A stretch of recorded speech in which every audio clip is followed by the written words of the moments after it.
नमस्ते साथियों, कैसे हैं आप लोग। आशा करता हूं कि आप लोग ठीक तरह से होंगे और अपना अध्ययन ठीक तरह से कर रहे होंगे।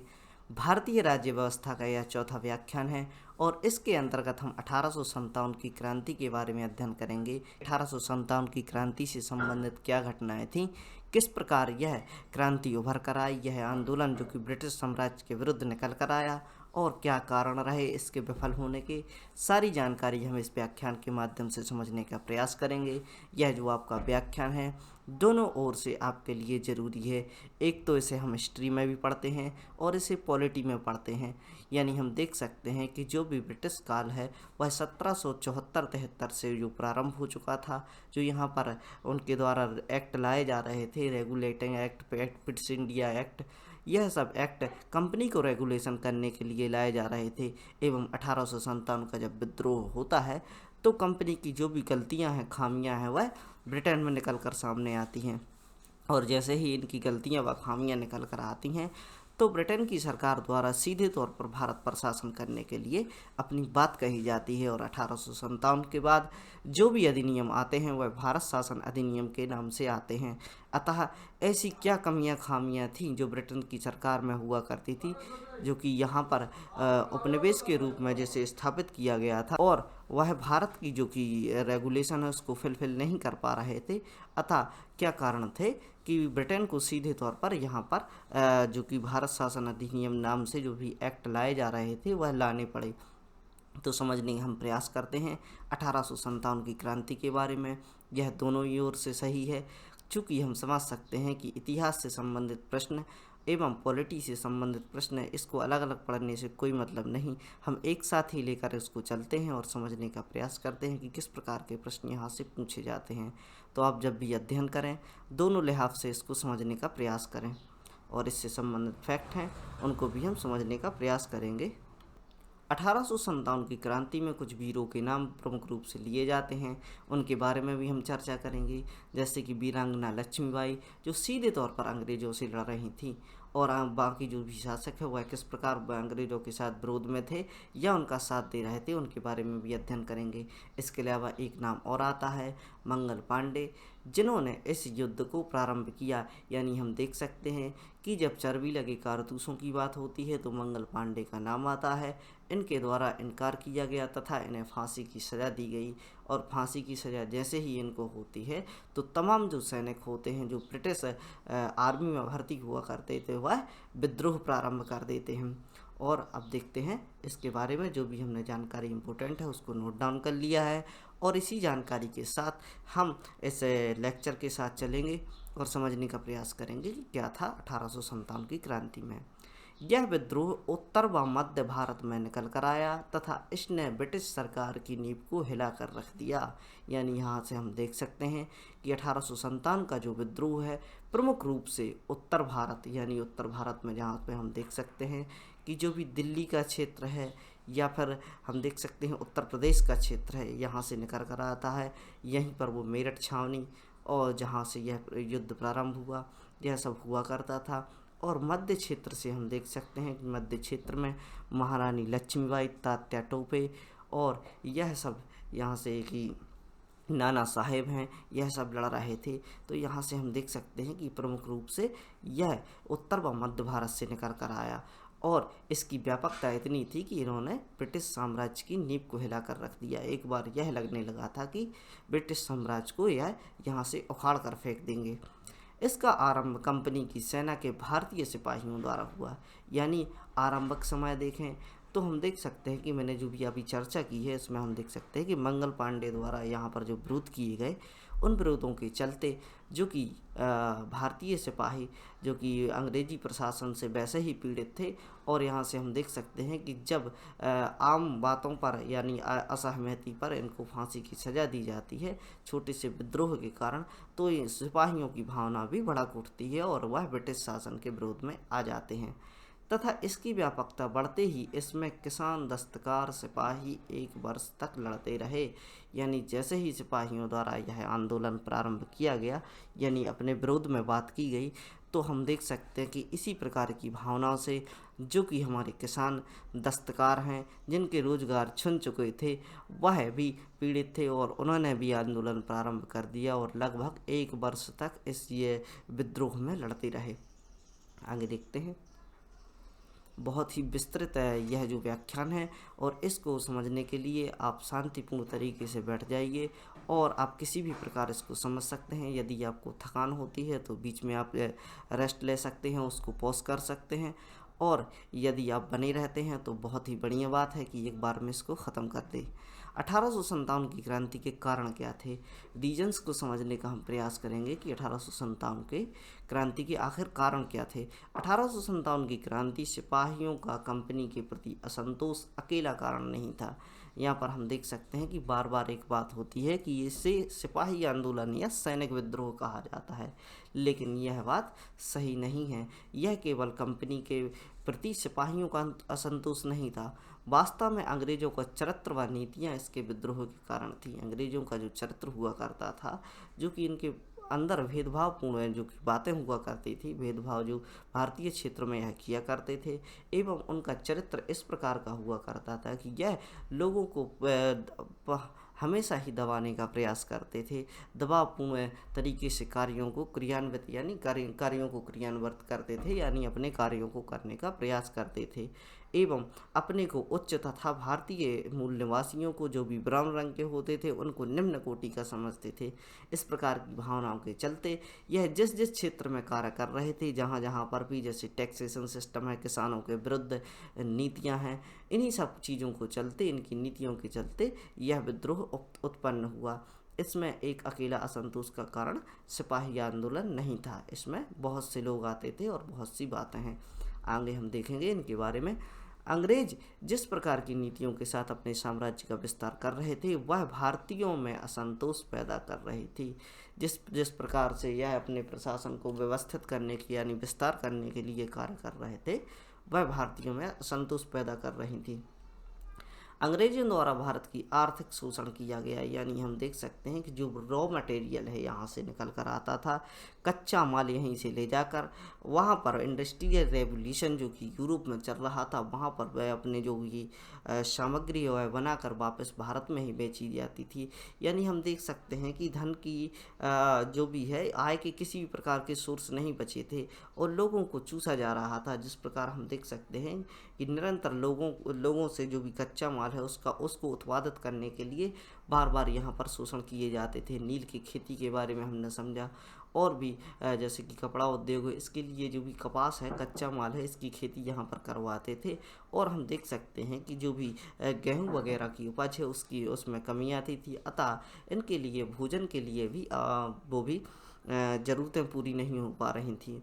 और इसके अलावा हम देख सकते हैं कि जो भी ज़मींदारी प्रथा के कारण इनकी ज़मीनों को छीन लिया गया था। इसी प्रकार हम देख सकते हैं कि भारतीयों का आर्थिक शोषण बहुत ही बड़े स्तर पर किया जा रहा था। इसके अलावा पारंपरिक ढांचे का भी विनाश किया जा रहा था। हम देख सकते हैं कि दस्तकार जो पारंपरिक रूप से अपने उद्योग धंधे चला रहे थे, जो जैसे कि हम देख सकते हैं कि टोकरियां बना रहे थे, मटके बना रहे थे और इस प्रकार की वस्तुओं से अपना जीवन यापन कर रहे थे, और नए प्रकार की वस्तुएं आ जाने के कारण इनका भी धीरे धीरे विनाश होता है। इन्हीं सब बातों से किसान, दस्तकार, हस्तशिल्पकार तथा पारंपरिक जमींदार व मुखिया लोगों को निर्धनता का सामना करना पड़ा। यानी हम देख सकते हैं किसानों की ज़मीनें यहाँ से छीन ली जाती हैं, दस्तकारों के जो भी कार्य होते हैं, पारंपरिक कार्य होते हैं, वह इनसे छिन जाते हैं। हस्तशिल्पकार में हम देख सकते हैं कि 18वीं सदी में जो हस्तशिल्पकार निकल कर आया, हस्तशिल्प कला के द्वारा बहुत सी चीज़ें हम देख सकते हैं। जब यहाँ पर मुगल काल चल रहा था उस समय पर इसका बहुत ही विस्तार हुआ और भारत में एक क्रांति के रूप में आई, और यहाँ पर हम देख सकते हैं कि हस्तशिल्पकार यहाँ पर कार्य किया करते थे, तो इनसे बहुत सारी इनकम इनको पैदा होती थी। और जैसे ही ब्रिटिश सरकार व इंडस्ट्रियल रेवोल्यूशन यानी औद्योगिक ढांचा तैयार किया जाता है, तो इन सब के जो भी व्यापार हैं वह नष्ट हो जाते हैं। पारंपरिक जमींदार व मुखिया लोगों को निर्धनता का सामना करना पड़ा। यानी यहाँ से हम देख सकते हैं जो पारंपरिक तौर पर यानी पहले से चले आ रहे जमींदार हुआ करते थे वह भारतीयों के हितैषी हुआ करते थे, अतः इनको हटा दिया गया। व ऐसे मुखिया लोग होते थे जो भारतीयों के साथ रहकर कार्य कर रहे थे वह भी निर्धन हो गए। अतः एक तो वह खुद निर्धनता का सामना कर रहे थे और लोगों की सहायता नहीं कर पा रहे थे। अंग्रेजों की राजस्व तथा जमीन संबंधी नीतियाँ यानी इनकी जो राजस्व वसूलने की नीतियाँ थी, जमीन संबंधी जो नीतियाँ थी वह भी निरंतर दुर्व्यवहारपूर्ण होती थीं। ज़मीनों को ऐसे ठेकेदारों को दिया जा रहा था कि जो कि बहुत ही निर्दयतापूर्ण कार्य करते थे और ठेकेदारों द्वारा जो वसूली की जाती थी उससे दिन ब दिन इनकी ज़मीनें कम होती जा रही थी और इनके लिए भोजन की समस्याएं बढ़ती जा रही थी। अंग्रेजों की प्रशासन व्यवस्था असंतोष का कारण बनी। यानी एक कारण यह भी था कि अंग्रेजों की जो प्रशासन व्यवस्था थी, प्रशासन करने की व्यवस्था है, प्रशासन क्या होता है, प्रशासन होता है कि यदि आप जनता से कुछ ले रहे हैं, टैक्स ले रहे हैं, तो उनके लिए वेल्थ फेयर की स्कीम चलाइए। और यहाँ पर हम देख सकते हैं कि वेल्थ फेयर की स्कीम 0 के बराबर थी और कुछ कार्य ऐसे किए जाते थे जो कि जनता के लिए किए जाते थे, तो वह भी एक तरीके से अपने आप को बड़ा दिखाने के लिए किए जाते थे और इतनी सुविधाएं उनके लिए उपलब्ध की जाती थी जो कि ना के बराबर थी और सुधार नाम की कोई भी चीज़ इसमें नहीं आती थी। यानी हम देख सकते हैं यदि आप सड़कों का निर्माण करा रहे हैं तो वह भी अपने हित के लिए रेलवे पटरी की जो भी यहाँ पर कार्य किया जा रहा था, रेलवे का आविष्कार जो यहाँ पर किया गया थी वह भी ब्रिटिश अपने हितों के लिए कर रही थी, जो कि कच्चे माल को यहाँ से बंदरगाह तक ले जाने के लिए, ताकि वह बंदरगाह से सीधे तौर पर यूरोप तक अपना माल ले जा सकें। और यह सब जो व्यवस्थाएँ थी यह व्यवस्था असंतोष का कारण बनी। आगे देखते हैं, आगे देख सके लगान में वृद्धि के चलते किसानों का मालिकाना हक खत्म हो गया। यानी हम देख सकते हैं कि लगान धीरे धीरे इतनी बड़ी कि 2, 4 या 10 वर्षों में इतनी लगान होने के कारण इन पर लगान का कर लाद दिया गया और इससे यह अपना मालिकाना हक खत्म करके मजदूर बन गए। यानी हम यहाँ से देख सकते हैं कि जो लगान की अदायगी इतनी होती थी कि वह दिन ब दिन मजबूर होते जाते थे। इस प्रकार वह टेंशन से फ्री होने के लिए अपनी जो ज़मीन है वह ज़मींदारों के लिए सौंप देते हैं और मजदूरी करके अपना जीवन बसर करने लगते हैं। इसमें आपको अगर ठीक से समझना है तो एक मुंशी प्रेमचंद की कहानी है, उसकी पूस की रात, उसमें आप स्पष्ट रूप से समझ सकते हैं कि किस प्रकार अंग्रेज यहाँ पर दुर्व्यवहार किया करते थे। यह YouTube पर भी उपलब्ध है एवं बुक्स के माध्यम से भी आप इसका अध्ययन कर सकते हैं। इसी बीच का समय हम देखते हैं कि 1770 से 1858 तक 20 बड़े एवं अन्य छोटे अकाल आते हैं। यानी एक और तो जो कि ब्रिटिश सरकार है उसके दुर्व्यवहार चल रहे थे, उसके अलावा 1870 से लेकर 1858 तक 20 बड़े अकाल आते हैं जिसमें बहुत सी जन व धन की हानि होती है। और हम देख सकते हैं कि जब व्यक्ति बीमार होता है, किसी भी समस्याओं से ग्रसित होता है, तो ऐसी कंडीशन में वह कमाता नहीं है और उल्टा उसका जो भी है वह बिक जाता है। और यहाँ पर हम देख सकते हैं कि लगातार 20 बड़े जो अकाल आते हैं इनसे बहुत सारी जनसंख्या ख़त्म हो जाती है और इसके अलावा हम देख सकते हैं यह गरीबी की चपेट में आ जाते हैं। छोटे तथा निचले अधिकारियों के भ्रष्टाचार, यानी हम देख सकते हैं कि जो छोटे अधिकारी जो इनके द्वारा नियुक्त किए जाते थे, ऐसा मैं नहीं कह सकते कि यह केवल ब्रिटिशर्स हुआ करते थे, कुछ भारतीय अधिकारी भी जो कि निचले स्तर पर बैठाया जाता था, उनकी जो इनकम थी वह ना के बराबर थी। अतः मजबूरी में कह ले या फिर इनकी भ्रष्ट नीतियों को कह लें तो इसके चलते यह बहुत ही भ्रष्टाचार मचाते थे। इनको जो भी पावर्स दी जाती थी इनका यह गलत प्रयोग करते थे और भारतीय जनता इससे पीड़ित थी। विलियम एडवर्ड ने एक तथ्य लिखा, इस प्रकार की कंडीशन को देखते हुए जनता पुलिस को कोड़ के समान समझती थी। यानी हम देख सकते हैं जैसे ही पुलिस को देखती थी जनता तो इन्हें संरक्षक ना समझकर इनको एक कोड़ के समान रखा जाता था। यानी पुलिस के दायरे में जो भी आ जाता था वह बर्बाद हो जाता था। पूस की रात जो कविता है इसमें आप इस प्रकार की बातों को भी समझ सकते हैं कि किस प्रकार भारतीय जनमानस का एक और कविता है, कहानी है जो कि गोदान है, उसमें आप इस प्रकार की नीतियों को समझ सकते हैं कि जनता पुलिस को कोड़ के समान किस प्रकार समझती है, किस प्रकार पुलिस के दायरे में आने पर लोगों को पैसे देने पड़ते थे। यानी हम देख सकते हैं कि यदि पुलिस इतनी भ्रष्ट हो चुकी थी कि इनसे निरंतर ही लोगों से पैसे वसूले जाते थे। आगे देखते हैं, लगान वसूलने के लिए किसानों पर कोड़े लगाना, उनको कष्ट देना, जेल भेज देना आम बात थी। यानी लगान की अदायगी न करने पर किसानों को पुलिस का सामना करना पड़ता था। यदि लगान की कीमत ज़्यादा हो जाती थी, उन पर लगान वसूलने के लिए पुलिस को आगे कर दिया जाता था। चूँकि पुलिस का कार्य यही था, यह लगान की न अदायगी में किसानों पर कोड़े चलाते थे। यानी किसी किसान को यदि कर देना है तो उस पर कोड़े बरसाए जाते थे और आम जनता में यह डर फैल जाता था, तो वह कैसे भी करके अपनी ज़मीनों को बेच कर गिरवी रख कर, अपने जो भी गहने आभूषण हैं उनको गिरवी रख कर कैसे भी करके कर की अदायगी करते थे। और इसके अलावा हम देख सकते हैं कि उनको और अन्य प्रकार की यातनाएं दे दी जाती थी और जेल भी भेजने जैसी कार्य इनके लिए आम बात थी। एक के बाद एक देशी रजवाड़ों का नष्ट होना है। यानी यहाँ से हम देख सकते हैं कि जो भी यहाँ पर आंदोलन चल रहे थे और न जो भी शासक हुआ करते थे, उन शासकों के बीच अंग्रेज अपना जो भी यहाँ पर नीतियाँ चला रहे थे इनको हड़पने की, तो यहाँ से हम देख सकते हैं कि एक के बाद एक देशी रजवाड़े नष्ट होते जा रहे थे तथा ब्रिटिश के अधीन आते जा रहे थे तथा इनमें कार्यरत उच्च पदाधिकारियों का बेरोजगार होना। यानी हम यहाँ से देख सकते हैं कि देशी रजवाड़ों में भी पदाधिकारी मौजूद हुआ करते थे। इनकी जो मिनिस्ट्री हुआ करती थी, इसमें जो पदाधिकारी हुआ करते थे जो है वह समाज से जो कि टॉप व्यक्ति होते हैं, जो कि समाज कल्याण का कार्य करते हैं, यह पदाधिकारी भी राज्य जाने के साथ ही बेरोजगार हो जाते हैं और इनकी बेरोजगारी होने के कारण राज्य में किसी भी प्रकार की भलाईपूर्ण कार्य नहीं किए जाते। कला, संस्कृति तथा साहित्य, विद्वानों, धर्मगुरुओं तथा फकीर लोग जो आम जनता के सहायक थे, इनके विनाश के साथ ही लोग निराश्रित हो गए।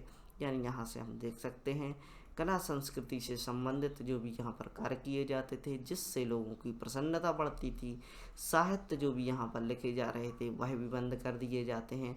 चूँकि साहित्य में हम देख सकते हैं कि जो विदेशी शिक्षा है या आधुनिक शिक्षा का प्रसार होता है, इसमें साहित्य को भी चोट पहुँचती है। विद्वानों के द्वारा जो भी यहाँ पर कार्य किए जाते थे, लोगों को शिक्षित करने का प्रयास किया जा रहा था, उनको भी हटाने का प्रयास किया जाता है। धर्म गुरुओं को भी अलग करने का प्रयास किया जाता है। फ़कीर लोग जो कि हम देख सकते हैं कि कहीं भी वो जैसे कि कोई धार्मिक क्षेत्र होता है, यहाँ पर जो वेलफेयर के काम किए जाते हैं, लोगों की भलाई के लिए उनको भोजन जैसी चीज़ों की उपलब्धता कराई जाती है, यह सब समाप्त हो जाने के कारण जो आम जनता थी जिनके लिए भलाईपूर्ण कार्य किए जा रहे थे वह समाप्त हो जाते हैं और इनके विनाश के साथ ही जो लोग इन पर आश्रित हुआ करते थे वह निराश्रित हो जाते हैं। धर्म उपदेशकों, पंडितों और मौलवियों का भविष्य खतरे में होता है। जो भी धर्म उपदेशक होते हैं, हम देख सकते हैं कि इनके द्वारा जो धर्म के उपदेश दिया करते थे और जिससे भारतीय जनता अपने कार्यों को करने में अग्रसर होती थी, जिस प्रकार की दान दक्षिणा एवं इनके द्वारा जो भी हम देख सकते हैं कि जो भी यहाँ पर डेमोक्रेसी का काम एक बहुत अच्छा कार्य किया जाता है कि जो महाजन लोगों से उनसे दान वगैरह करवा कर लोगों की भलाईपूर्ण कार्य किए जाते थे और पंडितों एवं मौलवियों के कार्य भी खतरे में आ जाते हैं तथा इनकी घृणा ने महत्वपूर्ण भूमिका निभाई। यानी यहाँ से हम देख सकते हैं कि जैसे ही धर्म उपदेशकों को हटाया जाता है, पंडितों को हटाया जाता है और मौलवियों को हटाया जाता है, जिनसे बहुत सारा जनमानस इनसे जुड़ा हुआ था, तो जैसे ही इनके कार्यों को बंद किया जाता है तो इनके दिमाग में जो भी इनके प्रति घृणा होती है वह घृणा निकल कर आती है। अब यह इस प्रकार का प्रचार कर रहे थे कि ब्रिटिश शासन बहुत ही क्रूर है, इनके अंदर दया की कोई भी जगह नहीं है। तो इस प्रकार के जो विद्रोह हुआ, तो विद्रोह में हम समझ सकते हैं कि इनकी भूमिका रही, यह लोगों को समझा रहे थे कि इनके जो कृत्य हैं वह सही नहीं है, अतः इनके विरुद्ध विद्रोह किया जाना चाहिए। अंग्रेज़ों की लोकप्रियता कम होने का कारण विदेशी होना भी था। यानी हम देख सकते हैं कि विदेशी मूल के होने के कारण यह अपने आप को बहुत उच्च कोटि का समझते थे, लोगों के प्रति दुर्व्यवहार करते थे।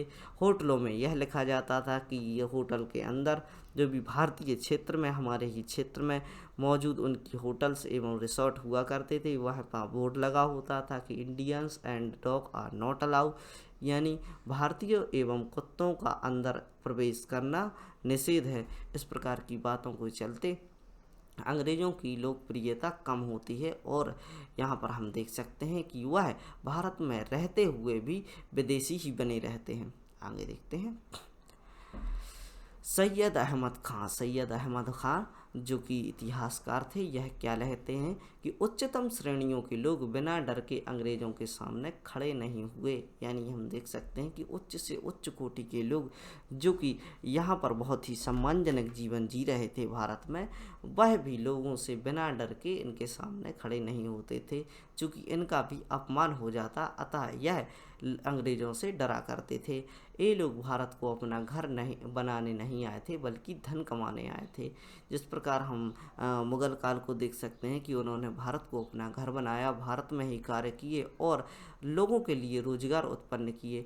नवाबों की बात करें तो नवाबों के द्वारा भी इस प्रकार के कार्य किए गए। इसमें हस्तशिल्पकार हैं और यहाँ पर हम देख सकते हैं भारतीय जो भी मजदूर हुआ करते थे उनके लिए वेलफेयर की स्कीमें चलाई गई, उनके लिए रोजगार के अवसर पैदा किए गए। छोटे से छोटे जो भी उद्योगपति होते थे उनके पास पैसा हुआ करता था। और इसके अलावा हम देख सकते हैं कि सवाई माधोपुर में हम देख सकते हैं कि सवाई राजा थे, इनके द्वारा भी बहुत ही अच्छे कार्य किए गए। इस प्रकार के राजाओं के बारे में भी हम अध्ययन करेंगे। और हम देख सकते हैं कि यहाँ पर जो अंग्रेज निकल कर आए वह भारत को घर बनाने नहीं आए थे, बल्कि धन कमाने आए थे। तो इन्होंने निरंतर ही भारत से धन कमाने का प्रयास किया और भारत को लूटने का प्रयास किया। 1855 से 1856 का समय देखते हैं। इसमें बिहार और बंगाल के संथाल कबीलों में कुल्हाड़े तथा तीर धनुष को लेकर विद्रोह किया। 1858 की क्रांति के पहले यह जो विद्रोह हुआ इसे संथाल विद्रोह के नाम से जाना जाता है। समय होता है 1855 से 1856। बिहार और बंगाल के जो संथाल कबीले हुआ करते थे यह कुल्हाड़ों व तीर धनुष को लेकर विद्रोह करते थे। चूँकि हम देख सकते थे कि भारतीय जो जनमानस को पीड़ित करने के अलावा इनका एक और कार्य था, यह जंगलों में लकड़ी लेने के लिए जा रहे थे और जो कि कबीलों के अपने जो कि निवास हुआ करते थे, जंगल इनका घर हुआ करता था। अतः जैसे ही ब्रिटिश सरकार के द्वारा ब्रिटिश लोगों के द्वारा जंगलों में प्रवेश किया जाता तो यहाँ के जो कबीले हुआ करते थे वह अपने देसी हथियार जैसे कि कुल्हाड़े हैं और तीर धनुष से अपना विद्रोह प्रारंभ कर देते हैं तथा अंग्रेज़ों का सफाया कर देते हैं। और इस प्रकार का जो विद्रोह निकल कर आता है यह अपने तीर कमानों के माध्यम से युद्ध लड़ते हैं। आखिर में अंग्रेज़ों ने इन्हें कुचल दिया। यानी हम देख सकते हैं कि जब यह प्रारंभ में एक हल्के रूप में इनके लिए लेते हैं और इनके प्रति विद्रोह करते हैं और इनके द्वारा जो अपना डिफेट किया जाता है, अपना बचाव किया जाता है, इससे अंग्रेज़ों को यहाँ से निकाल फेंकते हैं। और अंग्रेज़ों को द्वारा इनकी जो बातें हैं वह समझ में आती हैं कि इनसे निपटना आसान नहीं है, अतः अपनी जो की फोर्स है वह लगाकर इनको समाप्त कर देते हैं। अंग्रेज़ों को कमज़ोर समझने की भूल भारतीयों द्वारा की गई, जिसका परिणाम 1857 की क्रांति में निकल कर आया। यानी हम देख सकते हैं कि जितने अंग्रेज यहाँ पर सैनिक हुआ करते थे वह उन्हीं से केवल युद्ध लड़ना है, इस प्रकार की नीति भारतीयों के समक्ष थी। और जो आधुनिक विश्व से इनका ज्ञान कम होने के कारण यह विद्रोह तो प्रारंभ कर देते हैं लेकिन इनकी शक्ति को नहीं आंका जाता। यानी हम देख सकते हैं लगभग 26 से 27 देश इनके उपनिवेश हुआ करते थे, कहीं से भी आर्मी उठाकर वह यहाँ पर डिप्लॉय कर सकते थे और भारत को भारतीय क्षेत्र में जो भी यहाँ पर आंदोलन कर रहे थे उनको दबाने का प्रयास कर सकते थे। अतः इस बात को इनके द्वारा समझा नहीं गया। जैसे ही डलहौजी ने अवध अपने अधीन किया तो यहाँ के 75,000 सैनिक जो अवध के थे वह असंतुष्ट हो गए। यानी अब यह राजा के अधीन हुआ करते थे, जो सैनिक थे 75,000 वह अब अवध के राजा से ब्रिटिश शासन के अंतर्गत आ जाते हैं। राष्ट्रीयता की भावना के अभाव के कारण इन सैनिकों ने अंग्रेज़ों को भारत जिताने में सहायता की। यानी यहाँ से हम देख सकते हैं अब जो कि सेना जो कि अंग्रेज शासन के अंतर्गत आ जाती है और यह 75,000 सैनिक ब्रिटिश शासन के अंतर्गत अधीन कर लिए जाते हैं और इनके जो उच्च पदाधिकारी होते हैं वह भी अंग्रेज हुआ करते हैं। अतः इन्हीं के आदेशों पर इनकी जो नौकरियां हैं वह जारी रहीं और इन्हीं की सहायता से इन्होंने भारतीय क्षेत्र अन्य क्षेत्रों पर अधिकार करने के लिए इनका सहारा लिया। और हम देख सकते हैं कि इसके बावजूद इनकी ज़मीनों पर कर वसूला गया। यानी यहाँ से हम देख सकते हैं कि एक और तो इनकी जो भारतीय सेना हुआ करती थी, इनको जो अपनी जो भी इनकम हुआ करती थी इसके द्वारा इनको ज़मीनें दी जाती थी, यानी सैनिकों को ज़मीनें देने की प्रथा यहाँ पर चली आ रही थी। और जब इनके पास ज़मीनें होती थी, इनके परिवार के जो भी सदस्य हुआ करते थे वह उस पर खेती किया करते थे। अब जो कि उस समय पर जब राजा का शासन हुआ करता था, अवध के नवाब का शासन हुआ करता था, जब इन पर किसी भी प्रकार का टैक्स नहीं वसूला जाता था। जैसे ही ब्रिटिश सरकार के अधीन यह सैनिक जाते हैं तो उनसे वसूल जो कि कर है वह वसूलना प्रारंभ कर दिया जाता है। यानी एक ओर तो यह सहायता कर रहे थे, भारतीय क्षेत्रों को जिताने में इनकी पूरी तरह से सहायता कर रहे थे, और दूसरी ओर इनके प्रति कर लादा जा रहा था। अतः जो कि भारतीय सैनिक थे, जो कि यहाँ पर 75,000 यानी 75,000 सैनिक थे, वह भी निराशाजनक स्थिति में आ जाते हैं और अंग्रेज़ों के विरुद्ध अपनी नीतियों को बनाने लगते हैं, जो कि 1857 की क्रांति का कारण बनता है। आगे देखते हैं, डलहौजी के तर्क को हम समझते हैं 1857 की क्रांति के बारे में, कि अंग्रेज जनता को राजा के कुशासन से जनता को मुक्त कराना चाहती थी। यानी डलहौजी का एक तर्क था, जो कि ब्रिटिश गवर्नर हुआ करते थे, वह कहते थे कि अंग्रेजी जनता, अंग्रेज यहाँ पर उपस्थित हैं, वह जनता को राजा के कुशासन से मुक्त कराना चाहती है, लेकिन उसका उल्टा परिणाम निकल कर आया। यानी यह हमेशा ही बोला करते थे कि आपके ऊपर जो कुशासन चल रहा है, जो राजा का शासन चल रहा है, वह कुशासन चल रहा है, हम आपको सुशासन की ओर ले जा रहे हैं। अतः जब यह गद्दी पर बैठते हैं और अंग्रेज यहाँ पर उपस्थित होते हैं तो इसका उल्टा परिणाम निकल कर आता है। 21,000 तालुके संपत्तिहीन हो जाते हैं। अतः इन सबको प्राप्त करने की इच्छा थी। यानी यहाँ से हम देख सकते हैं कि 21,000 जो तालुके यहाँ से जो कि इनके संपत्तिहीन हो जाते हैं, ब्रिटिश सरकार के अधीन चली जाते हैं। अतः इनको भी एक विद्रोह की ज़रूरत थी, जिससे कि यह अपने तालुके को वापस ले सकें। भारतीय राजा समझ चुके थे कि अंग्रेज झुककर हड़पना चाहते हैं, यानी जब जब यह झुकते हैं तो इनके प्रति इनके अंदर जो हड़प की नीति होती है, यानी हम देख सकते हैं कि डलहौजी के द्वारा जो हड़प की नीति अपनाई जा रही थी, पहले वह राज्य में जाते थे, अपनी सेना को डिप्लॉय करते थे, धीरे धीरे राज्य की समस्याओं को समझते थे और देखते थे कि डिफेट करने वाला कौन व्यक्ति है। यदि उस राजा का छोटा भाई आंदोलन करना चाहता है तो उसे जो कि राजा को हटाना चाहता है, या परिवार में कोई सदस्य जो मजबूत स्थिति में है वह राजा के प्रति षड्यंत्र करना चाहता है तो उसकी वह सहायता कर देते थे। और इस प्रकार हम देख सकते हैं कि जैसे भी अंग्रेजों की द्वारा सहायता प्रदान राजा बनता था, वह उस पर कर लाद देते थे और अपनी सेना को भी साथ में यहाँ पर डिप्लॉय कर देते थे। तो इस प्रकार यह झुककर लोगों को हड़पने की नीति बना रहे थे, और यह सब जानकारी भारतीय राजाओं को पता चल चुकी थी।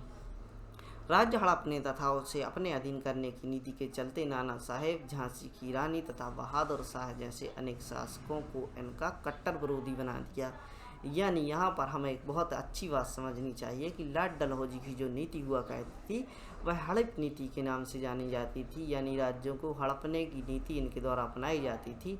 हम देख सकते हैं कि यहाँ पर नाना साहेब इनकी जो भी संपत्ति है उसको भी हड़पने का प्रयास किया गया था। और झांसी की रानी यहाँ पर हम देख सकते हैं कि झांसी के जो राजा हुआ करते थे, इनके पुत्र की जो कि इनका वास्तव पुत्र होता है उसकी मृत्यु हो जाती है। और यहाँ पर हम देख सकते हैं कि दत्तक पुत्र, यानी अंग्रेज़ों की नीति इस प्रकार की थी, वो किसी न किसी प्रकार से राज्य को हड़पना चाहते थे। तो उन्होंने एक अपना नियम पारित किया और इस नियम के अनुसार जो भी दत्तक पुत्र होता है जो कि वंशानुगत नहीं होता तो उसको यह शासन नहीं दिया जाएगा, यानी उसको राज्य नहीं दिया जाएगा, वह सीधा कंपनी या प्रशासन के अधीन कर लिया जाएगा।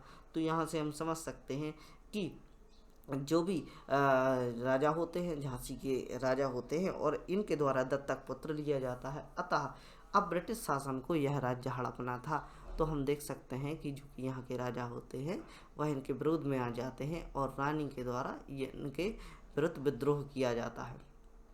तो हम देख सकते हैं कि इसी प्रकार की कंडीशन बहादुर शाह के साथ भी होती है, नाना साहेब के साथ भी होती है, जो कि पेशवा बाजीराव के दत्तक पुत्र हुआ करते थे। जैसी ही अनेक शासकों को इनका कट्टर विरोधी बना दिया जाता है। तो हम देख सकते हैं कि यह जो प्रशासक हुआ करते हैं वह 1857 की क्रांति में सामने आते हैं।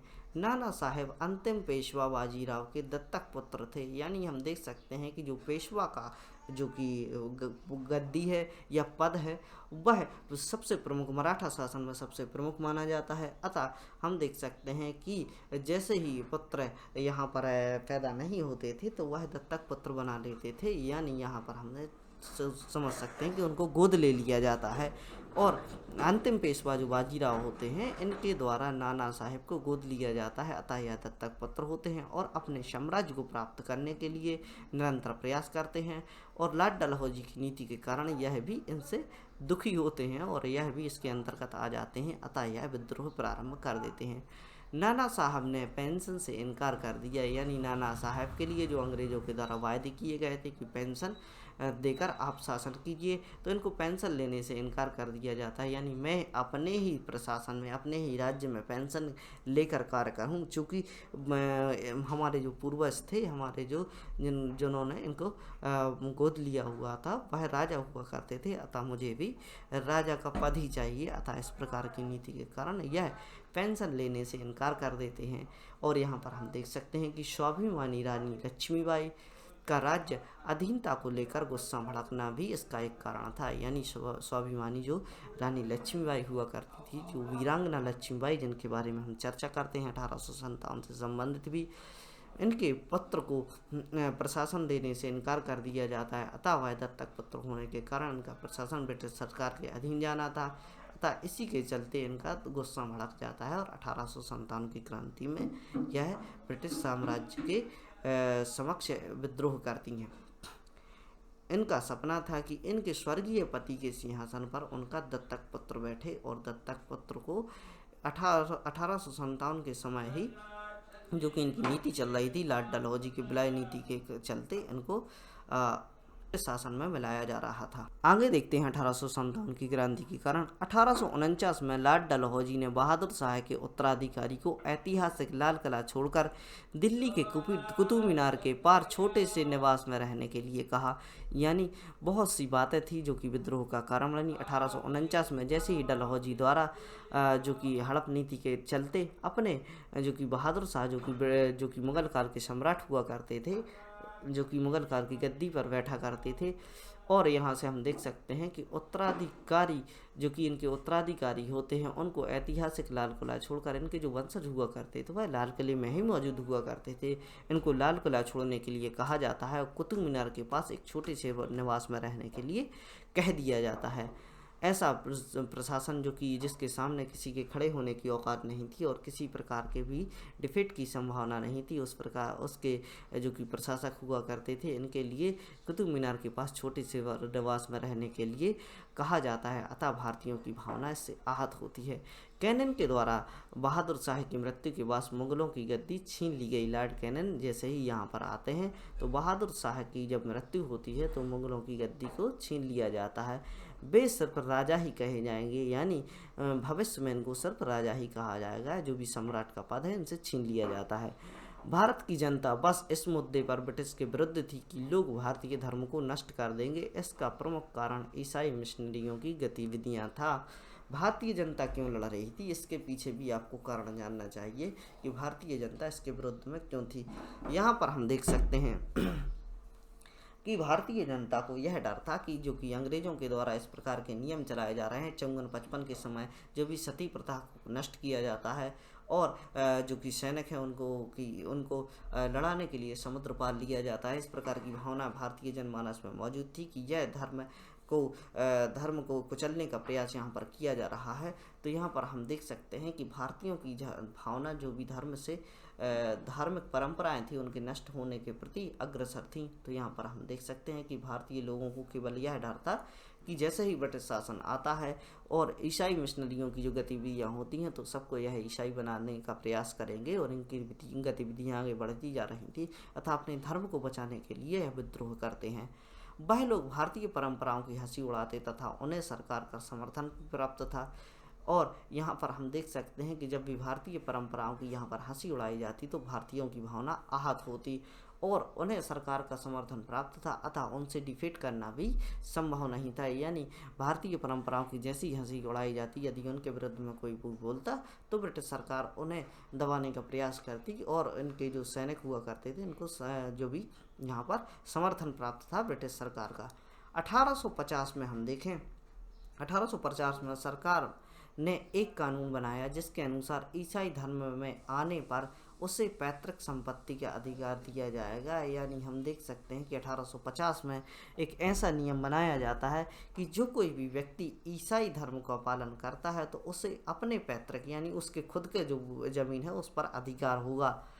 तो यहाँ से हम देख सकते हैं कि यदि वह ईसाई धर्म स्वीकार नहीं करते तो धीरे धीरे चल के इस प्रकार के कठोर नियमों के चलते उनकी सारी की सारी ज़मीन ब्रिटिश शासन के अधीन आ जाती।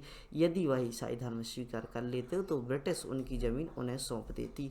इसके अलावा सरकार स्वयं सेना में ईसाई पारदियों व मिशनरियों को अपने खर्च पर रखते थे। यानी यहाँ से हम देख सकते हैं कि ब्रिटिश सेना में भी ईसाई धर्म का प्रचार हो रहा था।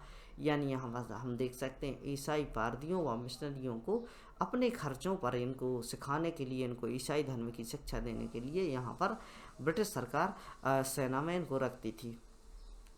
1857 की क्रांति में और भी कारण समझते हैं। एक विदेशी सरकार का धर्म में हस्तक्षेप भले ही मानवतावादी कारणों को लेकर क्यों ना हो, भारतीयों की मनोभावना को ठेस पहुंचाता था। यानी हम देख सकते हैं कि कितने भी भले की भावना से आप यहाँ पर क्यों ना आ रहे हो कि अपने धर्म का प्रचार करेंगे, लेकिन यह इसमें हम देख सकते हैं कि सरकार का सीधा हस्तक्षेप, यानी हम देख सकते हैं कि किसी भी धर्म के प्रति यदि सरकार खर्चा करती है, चूँकि जो कि टैक्सेशन की मनी है, जो पैसा है वह जनता से निकल कर जा रहा है और उस पैसे का खर्चा किसी विशेष धर्म को सहायता पहुंचाने के लिए किया जा रहा है, इसके लिए विरोध निकल कर आता है और आज के लिए भी इसके परिणाम निकल कर आते हैं। हज हाउसेस पर जो खर्च किए जाते हैं उसका विरोध भारतीय जनता द्वारा किया जाता है। और जैसे ही हम देख सकते हैं कि जो भी ऐसे कार्य हैं जिनमें जनता सहायता करती है तो दूसरे कौम के द्वारा इसका विरोध किया जा रहा है। उदाहरण के लिए यहाँ पर हम देख सकते हैं सती प्रथा उन्मूलन में सरकार सीधे तौर पर हाथ आगे करती है और विधवा पुनर्विवाह के लिए भी यहाँ पर एक्ट पारित किए जाते हैं, जो कि पश्चिमी शिक्षा व्यवस्था की नींव यहाँ पर पड़ती है। तो यहाँ पर हम देख सकते हैं कि जो पश्चिमी शिक्षा है, जो ईसाइयत की शिक्षा है, वह भी भारत में मौजूद होती है और इसके लिए यानी वह सीधे तौर पर यहाँ पर पश्चिमी शिक्षा की बात करते लोगों को में यह विचारधारा फैलाने का प्रयास करते तो कोई बात नहीं थी, लेकिन इनके द्वारा ये कृत्य किया जा रहा था कि सरकार भी इसमें सहायता प्रदान कर रही थी। जो भी सरकार के द्वारा यहाँ पर पारधी एवं मिशनरी नियुक्त किए जा रहे थे वह सेना को सिखाने का प्रयास कर रहे थे। भारतीयों के द्वारा ऐसे एक्ट पारित किए जा रहे थे कि यदि आप धर्म में आते ईसाई धर्म में आते हैं तो आपके लिए जो भी है पैतृक संपत्ति पर अधिकार होगा। धार्मिक क्षेत्र व मंदिरों को कर के दायरे में ला दिया गया। इसके अलावा हम देख सकते हैं धार्मिक क्षेत्र, जो भी उनके धार्मिक क्षेत्र हुआ करते थे उनके द्वारा प्रचार किया जा रहा, उसके लिए सरकार सहायता प्रदान कर रही थी। वहीं इसके विपरीत भारतीय धार्मिक क्षेत्र व मंदिरों पर कर के दायरे में ला दिया गया, यानी इनको भी अब टैक्स देना होगा। 1857 से कंपनियों के सिपाहियों द्वारा विद्रोह प्रारंभ कर दिया गया। यह देखा गया कि जिन सैनिकों ने अंग्रेजों को भारत में विजयी बनाया है वह उनके विरोध में थे। यानी हम देख सकते हैं कि 1857 में जब कंपनियों के सिपाहियों द्वारा विद्रोह प्रारंभ किया जाता है, यानी जो यहाँ के जो कंपनी के जो सैनिक हुआ करते थे, जो कि भारतीय ही हुआ करते थे, इनके द्वारा ब्रिटिश शासन के विरुद्ध विद्रोह कर दिया जाता है। यानी अब जो कि सैनिक जो अंग्रेजों के पक्ष में हुआ करते थे वही सैनिक इनके विरोध में हो जाते हैं। सैनिक विद्रोह का कारण था कि सैनिक भारतीय मूल के अंग थे, अतः जो भारतीयों पर गुजरती थी उसकी ठेस सैनिकों को लगती थी। यानी हम देख सकते हैं कि जो भारतीय सैनिकों के द्वारा भारत के ही लोगों पर अत्याचार कराए जाते थे, अतः यह जो उनकी मनोभावना थी, चूँकि मूल रूप से यह भारतीय हुआ करते थे, तो इनकी मूल भावना को ठेस पहुंचती है। उदाहरण के लिए सैनिकों को विश्वास था कि अंग्रेज उनकी धार्मिक भावना का ख्याल रखेंगे, लेकिन इसके विपरीत सैनिकों को ईसाई बनाने पर तुले हुए थे। यानी यहाँ पर हम देख सकते हैं कि यदि हम इनकी सहायता कर रहे हैं तो यह हमारी धार्मिक भावना को सहायता प्रदान करेंगे, यानी धार्मिक भावनाओं की कद्र करेंगे। चूँकि इनके विपरीत उल्टा प्रभाव यह होता है कि यहाँ पर जो सेना में जो कि भारतीय सैनिक होते थे उनको ईसाईयत का पाठ पढ़ाने लगे थे, अतः इनकी धार्मिक भावना जो भी है वह उसे ठेस पहुंचती है। और हम देख सकते हैं आगे इसके बारे में 1856 में एक कानून बनाया गया जिसके अनुसार भारतीय सैनिकों को समुद्र पार कर अपनी सेवा का आदेश दिया गया। इससे सैनिक की धार्मिक भावना को ठेस पहुंची, क्योंकि हिंदू धार्मिक मान्यताओं के अनुसार समुद्र पार करना वर्जित था। यानी हमारे जो भी पंडित हुआ करते थे यहाँ पर उनके द्वारा यह शिक्षा दी गई थी कि आपको समुद्र का पार करना वर्जित है। अतः जो कि पंडितों की बात जो कि भारतीय जनता द्वारा मूल रूप से मानी जाती थी, उन्हें अपना गुरु समझते थे। और 1856 में भारतीय सैनिकों को यहाँ पर हम देख सकते हैं कि बर्मा भेजने जैसे कि आसपास के जो भी द्वीप है वहाँ पर भेजने का कार्य किया जाता था। और हम देखते हैं कि जैसे ही इनके द्वारा समुद्र पार करने की बात होती थी तो भारतीय मूल के जो भी सैनिक हुआ करते थे उनकी भावना आहत होती है, जो कि विद्रोह का एक कारण बनती है। अपमानजनक व्यवहार विद्रोह का भी एक कारण था, यानी अपमानजनक व्यवहार जो सैनिकों के विरुद्ध किया जाता था, जैसे ही कि भोजन अलग अलग उपलब्ध कराया जाना, रंग भेद की नीति, उच्च पदों पर भारतीय सैनिकों को ना बैठाया जाना और इनकी सैलरी व जो पेंशन में जो भी कट किए जाते थे कम दी जाती थी, इसके कारण भी इनकी भावना आहत होती है, विद्रोह का कारण बनती है। इसी समय एक राइटर लिखते हैं कि अधिकारी मित्र नहीं बल्कि अजनबी रहे। सिपाही को एक हीन प्राणी माना जाता था तथा उनसे बुरा बर्ताव किया जाता था व उन्हें सुअर कहकर पुकारा जाता था। यानी यहाँ पर हम देख सकते हैं कि जो भी ब्रिटिश अधिकारी हुआ करते थे उनके द्वारा दुर्व्यवहारपूर्ण इस प्रकार के कार्य किए जाते थे। लेखक लिखते हैं कि अधिकारी मित्र नहीं बल्कि अजनबी रहे।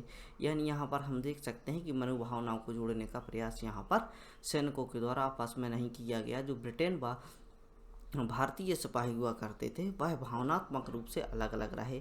इनके प्रति इनको हीन प्राणी माना जाता था। जो भारतीय सैनिक हुआ करते थे उनसे बुरा बर्ताव किया जाता था तथा उन्हें सुअर कहकर पुकारा जाता था। आगे देखते हैं, भारतीय सैनिक 60 से 70 रुपये मासिक आय पाने वाले सूबेदार से ऊपर नहीं उठ सकते थे।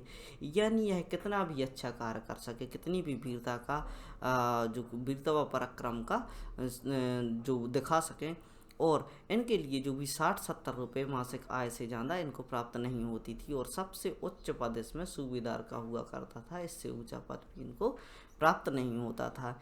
हीनता के कारण यह दुखी थे। यानी यहाँ से हम देख सकते हैं कि अपनी किसी भी प्रकार की ग्रोथ ना निकल कर आने के कारण यह हीनता से ग्रसित होते हैं और दुखी होते हैं। एक आदेश जिसमें कहा गया कि सिंध व पंजाब में तैनाती के समय उन्हें विदेशी सेवा भत्ता नहीं मिलेगा। यानी पंजाब व सिंध में इनकी अगर तैनाती होती है तो उन्हें विदेशी सेवा भत्ता नहीं दिया जाएगा। चूँकि एक बात आप समझ सकते हैं कि जो ब्रिटिश शासन था उनके लिए जो भारत देश था वह एक उपनिवेश पूरा उपनिवेश हुआ करता था। लेकिन भारतीय लोगों के लिए यदि वह अपने राज्य से बाहर जाते हैं, मान लो कोई अवध से बाहर जाता है, तो उनके लिए वह विदेश की भूमिका अदा करता था। यानी इनके लिए जो कहा जाता था यदि आप इस क्षेत्र में रहते हैं तो आपको विदेशी भत्ता नहीं दिया जाएगा। लेकिन भारतीयों के लिए यह विदेश हुआ करता था तो विदेशी भत्ता की आवश्यकता इनके लिए थी। इसके कारण पेंशन में कटौती हुई और इनकी भावना आहत हुई। अवध के सैनिकों का घर था। अवध सैनिकों का घर था, यानी जब अवध में सैनिक डिप्लॉय हुआ करते थे, राजा के अधीन किया हुआ करते थे, वह इन्हें घर के समान मानते थे। हड़पे जाने के कारण सैनिकों की भावना को ठेस पहुंची। जैसे ही अवध को हड़पा जाता है तो उनकी भावना को ठेस पहुंचती है। 1764 में सिपाही विद्रोह हो चुका था। यानी हम देख सकते हैं कि सिपाही विद्रोह जो 1857 में निकल कर आया, इसकी नींव पहले ही पड़ चुकी थी। 1764 का समय होता है जब सिपाही विद्रोह हो चुका था, जिसे दबाने के लिए 30 सिपाहियों को तोप के मुँह में बांधकर उड़ा दिया गया था कि ताकि सिपाही फिर से विद्रोह करने की जरूरत ना करें। यहाँ से हम देख सकते हैं कि 1764 का जो समय होता है, यहाँ पर 30 सिपाहियों को तोप के मुँह में बांधकर उड़ा दिया जाता है। 1806 ईस्वी में बेल्लूर के सिपाहियों द्वारा भी इस प्रकार का विद्रोह हो चुका था तथा हिंसा का सहारा लेकर इसे दबा दिया गया। 1824 की बात करें तो बैरकपुर में सिपाहियों के द्वारा 47वीं रेजिमेंट समुद्री रास्ते से बर्मा जाने का आदेश था तथा सिपाहियों द्वारा इनकार कर दिया जाता है तथा इस रेजिमेंट को तोड़ दिया जाता है तथा सैनिकों के ऊपर गोले बरसाए जाते हैं। यहाँ से हमें वह समझना चाहिए कि बैरकपुर में जैसे ही बर्मा जाने के लिए समुद्री मार्ग की बात की जाती है तो समुद्र को पार करने के लिए भारतीय सैनिकों को, जो भारतीय मूल के जो सैनिक हुआ करते थे, वह एक बुरी बात मानते थे, यानी धार्मिक परंपराओं के अनुसार समुद्र पार करना वर्जित था। अतः इसी के चलते यह समुद्र पार करने से इनकार कर देते हैं। अतः इसी भावना के चलते रेजिमेंट को तोड़ दिया जाता है और इन पर गोले बरसाए जाते हैं। 1844 में हम देख सकते हैं कि वेतन भत्ता के सवाल पर एक विद्रोह होता है। अब हम देख सकते हैं बंगाल की सेना तो हमेशा से ही विद्रोह के लिए तैयार थी, जो कि बंगाल क्षेत्र बहुत ही संपन्न हुआ करता था। यहाँ की सेना जो भी हमेशा से ही अपने उस बंगाल की बात कर रही थी जो कि बहुत ही संपन्न हुआ करता था। अतः बदलते हुए प्रभावों को देखते हुए यह इनके दिमाग में बार हमेशा यह भावना होती थी कि जैसे ही हमें मौका मिलता है हम विद्रोह करेंगे। तो बंगाल की सेना हमेशा ही विद्रोह के लिए तैयार थी। वे बस एक संयोग का इंतजार कर रहे थे कि कब ऐसा संयोग होता है कि हम विद्रोह प्रारंभ कर सकें। आगे देखते हैं। चौकीदारी कर 10 गुना कर दिया गया, यानी यहाँ पर हम देख सकते हैं कि चौकीदारी जो कर हुआ करता था उसको 10 गुना कर दिया गया और चौकीदार भी वह ब्रिटिशर्स हुआ करते थे। वह इस चौकीदार को जो भी टैक्स देना होता था वह ब्रिटिश सरकार की झोली में जाता था। यह लोग जनता को तबाह करना चाहते थे। सभी विद्वानों की रोजी रोटी मारी गई, किसी भी प्रकार के विद्वानों को रोजगार नहीं मिल रहा था, अतः सबकी रोजी रोटी मारी जाती है। भोजन की तलाश में कोई जिला बदल करता तो उससे चुंगी या कर वसूला जाता। 1857 की क्रांति में अंग्रेजों के विरुद्ध कोई आकस्मिक घटना नहीं थी, यानी यहाँ पर हम देख सकते हैं कि 1857 की क्रांति में कोई छोटी सी बात नहीं थी, कोई आकस्मिक ऐसी घटना नहीं थी जिससे विद्रोह प्रारंभ किया जाता। यह वर्षों के शोषण था जिसके विरुद्ध 1 वर्ष तक विद्रोह चलता रहा। यानी यहाँ पर हम देख सकते हैं कि वर्षों का जो शोषण हुआ करता था जिससे जनता आहत हो चुकी थी, इसके विरुद्ध 1 वर्ष तक वह युद्ध लड़ते रहते हैं। और हम देख सकते हैं कि किसी भी प्रकार का डर इनके अंदर मौजूद नहीं था, क्योंकि इनके द्वारा इस प्रकार के शोषण सहे जा रहे थे कि उनकी परिजनों की मृत्यु हो चुकी थी, वह बहुत ही बर्बाद हो चुके थे, अतः लड़ने के अलावा इनके पास कोई भी ऑप्शन नहीं बचा था। इसके बीच भी विद्रोह हुए जो कि 1763 से लेकर 1856 के तक चलते। इनकी संख्या 40 थी। यानी यहाँ से हम देख सकते हैं इसके बीच भी जो कि विद्रोह निकल कर आए 1763 से लेकर 1856 तक लगभग 40 विद्रोह यहाँ पर हो चुके थे। इसके अलावा अन्य छोटे छोटे विद्रोह भी होते रहे थे। आगे देखते हैं। अब हम समझने का प्रयास करेंगे कि 1857 की क्रांति के तत्कालिक कारण क्या थे। विद्रोह के लिए वर्षों का बारूद जमा हो चुका था, यानी वर्षों से ही इनका शोषण किया जा रहा था। बस एक चिंगारी की आवश्यकता थी, चर्बी लगे कारतूस वह चिंगारी बने। यानी यहाँ से हम देख सकते हैं कि यह सिर्फ एक बहाना था, जो कि चर्बी लगे कारतूस हुआ करते थे, जो कि गुस्सा है वह पहले से ही भड़क रहा था। यदि कोई व्यक्ति जो कि वर्षों से शोषित होता रहा है वह छोटी सी बात पर भड़क जाता है और जो भी सारा गुस्सा है वह निकल कर आता है। तो चूँकि जो हमने पहले बातें पढ़ी हैं, जिस प्रकार का शोषण भारतीय जनमानस के साथ किया जा रहा था, वह सब चीज़ें एक बारूद के रूप में भरती जा रही थी और चिंगारी का काम किया चर्बी लगे कारतूस ने। सैनिकों के साथ जनता भी आगे आती है, यानी जनता भी जिस प्रकार शोषित थी तो वह अपने अधिकारों के लिए लड़ने के लिए आगे आती है। विद्रोह के आरंभ के बारे में हम पढ़ें, यह एक अनियोजित घटना थी। यानी यहाँ पर हम देख सकते हैं कि इसका नियोजन वह सटीक रूप से नहीं किया गया था, इसे गुप्त रूप से प्रारंभ किया गया था। और यहाँ पर हम देख सकते हैं कि जैसे ही इनकी खबर लीक हो जाती तो अंग्रेज इतने आक्रामक हुआ करते थे कि वह बहुत ही बुरी तरीके से इसको दबाने का प्रयास करते। तो हम देख सकते हैं कि 1857 का इतिहास अंग्रेजी दस्तावेजों पर आधारित है, यानी जो भी हम पढ़ते हैं वह अंग्रेजी दस्तावेजों पर आधारित है। जो कि भारतीय इतिहासकार थे वह बहुत ही कम देखने को मिलते हैं। इसलिए स्पष्ट कुछ भी कहना संभव नहीं, क्योंकि अधिकारी भ्रष्टता से पूर्ण तरीके से कार्य करते थे। यानी इनके द्वारा जो रिकॉर्ड बनाए गए हैं वह भ्रष्टता पूर्वक बनाए गए। जहाँ पर लाखों व्यक्तियों की मौत हुई वहाँ पर हजारों में दर्शाया गया। और हम देख सकते हैं कि इस जो भी यहाँ पर डिफीट हुआ, जो भी विद्रोह हुआ, उसकी प्रत्यक्ष प्रमाण तो हमारे पास मौजूद है, लेकिन सरकारी डाटा हमारे यहाँ नहीं मिलता। इस विद्रोह का प्रचार यानी प्रचार में जो भी प्रयोग किए गए वह आपको याद रखना है। एग्जाम में इसी प्रकार के प्रश्न पूछ लिए जाते हैं। इस विद्रोह का प्रचार किस माध्यम से किया गया? तो चपातियों यानी रोटियों, कमल के फूलों तथा कमल के फूलों को सांकेतिक तौर पर प्रयोग किया गया। सन्यासियों, घुमक्कड़ों, फकीरों तथा नाटकों के माध्यम से इनको घर घर तक पहुंचाया जाता। फूल देकर वह कमल के फूल देकर वह चपातियाँ देकर लोग अंदर जाते। जैसे ही हम देख सकते हैं कि घरों के अंदर जाते और इसका प्रचार करने का सन्यासी जो कि हम देख सकते हैं कि वह शहर शहर घूमते थे और घूमने का बहुत ही अच्छा अनुभव हुआ करता था। घुमक्कड़ों के द्वारा भी इसका प्रचार किया गया। फकीर जो कि घर घर जाकर अपना जो भी दान दक्षिणा लिया करते थे, उस प्रकार यह घर घर जाते हैं ताकि ब्रिटिश शासन को इसकी भनक ना लगे और यह विद्रोह आसानी से किया जा सके। तो इस प्रकार का प्रचार इन माध्यमों से किया जाता है। विद्रोह का आरंभ 10 मई 1857 को दिल्ली से 36 मीटर दूर मेरठ में हुआ। यानी यहाँ से हम देख सकते हैं कि 10 मई 1857 को दिल्ली से 36 मील दूर मेरठ से यह प्रारंभ होता है और जल्द ही यह उत्तर भारत तक फैल जाता है।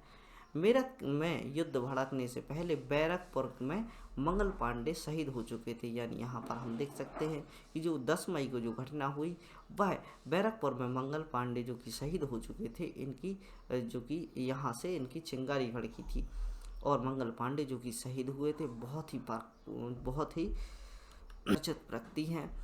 इनके द्वारा जिस प्रकार इनका विरोध किया गया, अपने ही रेजिमेंट पर गोलियां चलाई गई, इनका जो स्वर है उसको देखने लायक था। और हम देख सकते हैं इतिहास में बहुत ही सम्मानजनक तरीके से इनको पेश किया जाता है।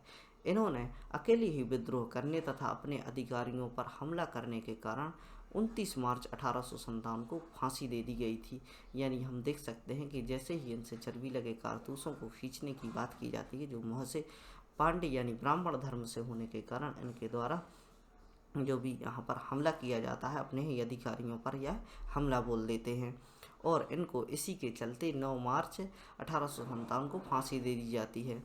28 अप्रैल 1857 एक घुड़सवार सेना ने 19 लोगों को कारतूसों से इनकार कर दिए। यानी हम देख सकते हैं कि जब मई जो कि यहाँ पर हम देख सकते हैं, इसके पहले मंगल पांडे द्वारा इसे इनकार किया जाता है। तो आगे हम देख सकते हैं 24 अप्रैल 1857 में एक घुड़सवार सेना होती है। इसके 90 लोगों के द्वारा यानी सैनिकों के द्वारा कारतूसों का प्रयोग करने से इनकार कर दिया जाता है, जिनमें से 85 को बर्खास्त कर दिया जाता है व 10 वर्ष की सजा दी जाती है। 10 मई को हम देख सकते हैं कि अप्रैल के बाद जो मई का महीना होता है, जो बंदी होते हैं, 10 मई को इनके साथियों द्वारा इन्हें छुड़ा लिया जाता है तथा दिल्ली की ओर चल पड़ते हैं। यानी जैसे ही इनके साथियों को जेल से छुड़ा लिया जाता है और दिल्ली की ओर विद्रोह के लिए चलते हैं तथा पैदल सेना इनके साथ मिल जाती है। यहाँ पर यूरोपीय अधिकारी जो भी इनके सामने आते हैं उनको मार दिया जाता है। सिपाही शक्तिहीन बहादुर शाह जफर को अपना सम्राट घोषित कर देते। यानी जो भी सिपाही यहाँ से दिल्ली की ओर गमन कर रहे थे वह दिल्ली के सम्राट को यानी दिल्ली को एक केंद्र बनाकर कार्य करने की योजना बना रहे थे और दिल्ली के सम्राट बहादुर शाह जफर को सम्राट घोषित कर देते हैं तथा दिल्ली इस महान विद्रोह का केंद्र बन जाती है। सभी सम्राट को अपना समर्थन दे देते हैं। सभी राजा जो भी यहाँ पर हुआ करते थे भारतीय क्षेत्रों में, राजा को अपना समर्थन दे देते हैं। क्षेत्रों की बात करें तो बंगाल, अवध, रोहिलखंड व बुंदेलखंड, मध्य भारत तथा बिहार इसमें शामिल हो जाते हैं। इसी समय 2000 से अधिक फौजी तात्या टोपे व झांसी की रानी के साथ चले जाते हैं। यहाँ पर हम देख सकते हैं कि तात्या टोपे व रानी लक्ष्मी जो कि अपने जो भी राज्य है उसको बचाने का प्रयास कर रही थी। यहाँ पर 2000 सैनिक इनके समर्थन में खड़े हो जाते हैं। आगे हम देख सकते हैं यह मंगल पांडे की तस्वीर है, इसको आप देख सकते हैं। 19 जुलाई 1827 को इनका जो जन्म होता है और हम देख सकते हैं कि छोटी सी आयु में 8 अप्रैल 1857 को इनको फांसी दे दी जाती है। आगे देखते हैं विद्रोह की कमजोरियां व दमन के बारे में हम पढ़ रहे हैं। 1857 का विद्रोह देशव्यापी था, लेकिन यह भारतीय समाज के सभी अंगों को शामिल ना कर सका। यानी हम देख सकते हैं कि कुछ जो भी यहाँ पर समाज के तत्व हुआ करते थे, कुछ अंग हुआ करते थे जो इसके अछूत हुआ करते थे, यानी अलग हुआ करते थे। यानी जिसमें हम देख सकते हैं कि भारतीय राजाओं द्वारा ब्रिटिश शासन का समर्थन किया गया। यह जो विद्रोह है वह दक्षिण पूर्वी तथा पश्चिमी भाग में नहीं फैला। यानी यहाँ से हम देख सकते हैं कि दक्षिण भारत में यह जो विद्रोह है वह फैलकर नहीं आया। यानी इसके अलावा पश्चिमी क्षेत्र है जो कि पूर्वी व पश्चिमी क्षेत्र है। यानी हम पश्चिमी क्षेत्र में हम देखें तो जहाँ से राजस्थान, गुजरात वगैरह आते हैं, यहाँ से किसी प्रकार के विद्रोह निकल कर नहीं आया। पश्चिमी भाग जो कि यहाँ से हम देख सकते हैं कि पूर्वी भाग एक तो नॉर्थ ईस्ट होता है और नॉर्थ वेस्ट का जो क्षेत्र है वह इसमें शामिल नहीं हुआ। स्थायी जमींदार तथा रजवाड़े अंग्रेजों से भयभीत रहे। यानी ये स्थायी जो जमींदार हुआ करते जिनके हित अंग्रेजों से लगे हुए थे वह इससे अलग रहे। रजवाड़े भी जो कि अंग्रेजों के समर्थन में हुआ करते थे तो यह भी भयभीत होकर अलग रहे।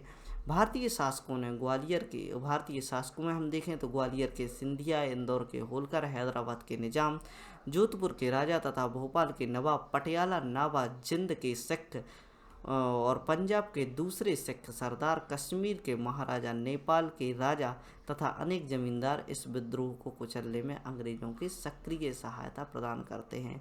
यानी इतने जो राजा हैं इनको आप याद रखिए, यह सब ब्रिटिश शासन की सहायता करते हैं। भारतीय शासकों में 1% से अधिक विद्रोह में शामिल नहीं हुए। यानी हम देख सकते हैं कि ऑल ओवर जितने भी प्रशासक हुआ करते थे इसमें से 1% से कम ही इसमें सहायक होते हैं, यानी इसमें सहायता प्रदान करते हैं। बाकी न्यूट्रल रहते हैं या ब्रिटिश शासकों के साथ कार्य करते हैं। जमींदारों को आश्वासन दिया गया था कि उनकी ज़मीनें वापस कर दी जाएंगी। यानी यहाँ पर हम देख सकते हैं कि अंग्रेज़ों द्वारा जमींदारों को आश्वासन दिया गया था कि जो भी ज़मीनें आपकी हड़पी जा रही हैं वह विद्रोह शांत होते ही आपको वापस दे दी जाएंगी, अतः जमींदार भी इससे दूर रहे। आधुनिक शिक्षा प्राप्त लोगों ने इसका विद्रोह किया। यानी यहाँ से हम देख सकते हैं जो भी आधुनिक शिक्षा प्राप्त कर रहे थे, जो कि आधुनिकीकरण की ओर जा रहे थे, वह इनका इस विद्रोह को अपोज करते हैं अतः न्यूट्रल रहते हैं, इसमें भारतीयों का साथ नहीं देते। शिक्षित लोग यह सोच रहे थे कि अंग्रेज लोग भारत में आधुनिकीकरण लाएंगे। इसके विपरीत हम देख सकते हैं कि ग्रामीण तथा अशिक्षित लोग इनकी पीड़ाओं से ग्रस्त थे, वे सीधे तौर पर अंग्रेजों की मूल भावना को समझते थे। यानी यहाँ से हम समझते हैं कि शिक्षित लोगों द्वारा यह सोचा जा रहा था कि जैसे ही यह विद्रोह समाप्त होता है तो भारत में आधुनिकीकरण की नीति का पालन अंग्रेज करेंगे, लेकिन ग्रामीण जनता इससे परिचित थी और अपनी जो भी इनके ऊपर पीड़ाएं की जा रही थी यह सीधे तौर पर समझते थे कि अंग्रेजों की जो मूल भावना है वह इनको कष्ट पहुंचाने की है, केवल धन वसूलने की है। आगे देखते हैं विद्रोह की कमजोरियां व दमन के बारे में। भारतीय एकता में अभाव होने के कारण विद्रोह चरम पर नहीं पहुंच सका। यानी हम देख सकते हैं जमींदार अलग बटे हुए थे, कुछ प्रशासक अंग्रेजों का साथ दे रहे थे और हम देख सकते हैं कि जो भी शिक्षित वर्ग था वह भी दूर था। इन्हीं सब अभावों के चलते जो कि भारतीय एकता यहाँ पर दिखाई नहीं दी, इसके कारण यह आंदोलन अपने चरम पर नहीं पहुँच सका।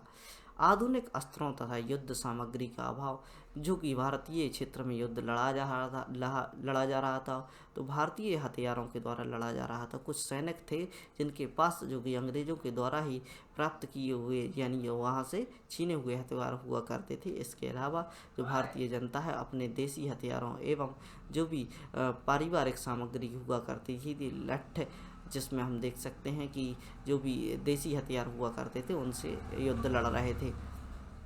सिपाहियों में देश प्रेम की भावना व अनुशासन नहीं था। यानी यहाँ से हम देख सकते हैं कि सिपाहियों में ना तो देश प्रेम की भावना थी, यानी यहाँ से हम देख सकते हैं कि यह केवल अपने धार्मिक उद्देश्यों को लेकर लड़ रहे थे, अपने ऊपर जो दुर्व्यवहार हो रहे थे उसके ऊपर लड़ रहे थे। इनके अंदर यह भावना नहीं थी कि हमको एक आज़ाद देश चाहिए। इसके कारण देश प्रेम की भावना ना के बराबर थी। यानी यहाँ पर हम देख सकते हैं कि देश प्रेम की भावना इस प्रकार से थी कि हमें अपने ऊपर जो दुर्व्यवहार हो रहे हैं उनके प्रति लड़ना है, और इस प्रकार इनके अंदर अनुशासनहीनता भी देखी गई कि किसी भी प्रकार का अनुशासन नहीं था कि अनुशासन पूर्ण तरीके से इनसे निपटा जा सके। आगे हम देख सकते हैं, इन लोगों को यह भी ज्ञात नहीं था कि ब्रिटिश शासन को उखाड़ फेंकने के बाद भारत में किस प्रकार शासन चलाया जाएगा। यानी यहाँ से हम देख सकते हैं कि एक बार जो विद्रोह प्रारंभ कर दिया, और विद्रोह इतने बड़े स्तर पर था कि किसी भी प्रकार से ब्रिटिश शासन को उखाड़ फेंकना है। लेकिन इसके पीछे यह नीति नहीं थी कि ब्रिटिश शासन एक बार उखाड़ फेंकने के बाद भारत में जो शासन है वह किस प्रकार चलाया जाएगा। आधुनिक विश्व को आम लोगों की समझ, यानी आधुनिक विश्व हुआ करता है उससे आम लोगों की समझ से दूर हुआ करता था। बेंजामिन डिज़रायली ने उस समय ब्रिटिश सरकार को चेतावनी दी कि अगर इस समय रहते इस विद्रोह को नहीं दबाया गया तो भारतीय रंगमंच पर राजाओं के अलावा कुछ और पात्र दिखाई देंगे, जो कि बाद में दिखाई भी दिए। यानी यहाँ पर हम देख सकते हैं कि जो इतिहासकार होते हैं बेंजामिन डिज़रायली, इनके द्वारा चेतावनी दी जाती है, ब्रिटिश शासन से कहा जाता है कि यदि इस समय पर इस विद्रोह को नहीं दबाया गया तो आपको एक अन्य भारतीय रंगमंच पर कुछ अन्य व्यक्ति भी देखने के लिए मिलेंगे, जो कि हम देख सकते हैं जो क्रांतिकारी निकल कर आए वह यहीं से निकल कर आते हैं। क्रांतिकारी जो कि 1857 की क्रांति होती है, इन्हीं भावना से निकल कर क्रांतिकारी आते हैं, और इनके जो संतति हुआ करते थे इनसे जो सीख लेकर आते हैं। तो क्रांतिकारियों के द्वारा जिस प्रकार भारत में कार्य किया गया उसको आप समझ सकते हैं। और यह जो आंदोलन पास हो जाता है, यदि आंदोलन सक्रिय रूप से यह पास कर लिया जाता तो यहाँ पर भारतीय क्षेत्र में अन्य लोग भी निकल कर आते। इनका सामना कर पाना अंग्रेजों के लिए वह कठिनाईपूर्ण रहता। भारत सभी आधुनिक राष्ट्रवाद से अपरिचित था, यानी जो कि आधुनिक राष्ट्रवाद चल रहा था, वैश्विक जो जानकारी थी उसके अभाव में भारत हुआ करता था। देश प्रेम का मतलब अपनी छोटी सी बस्ती या क्षेत्र हुआ करता था, यानी देश प्रेम की भावना के चलते जो भी अपना क्षेत्र अपना राज्य हुआ करता था, जैसे अवध को लेकर अवध की बात हो रही है, झांसी को लेकर झांसी की बात हो रही है, तो अपना एक छोटा सा जो राज्य था वह ही या बस्ती है वह ही केवल अपनी मातृभूमि को प्राप्त करने के लिए इनका लक्ष्य हुआ करता था।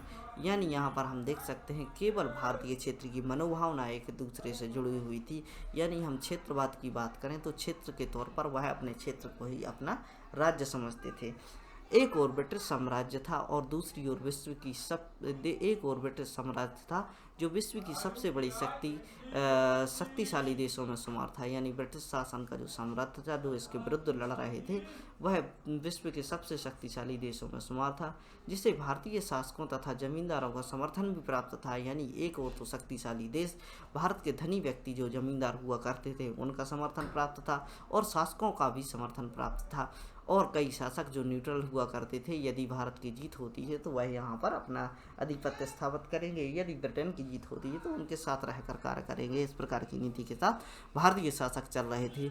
दूसरी ओर आम जनता और कुछ शासक हुआ करते थे, यानी दूसरी ओर जो लड़ रहे थे वह आम जनता थी और कुछ शासक हुआ करते थे।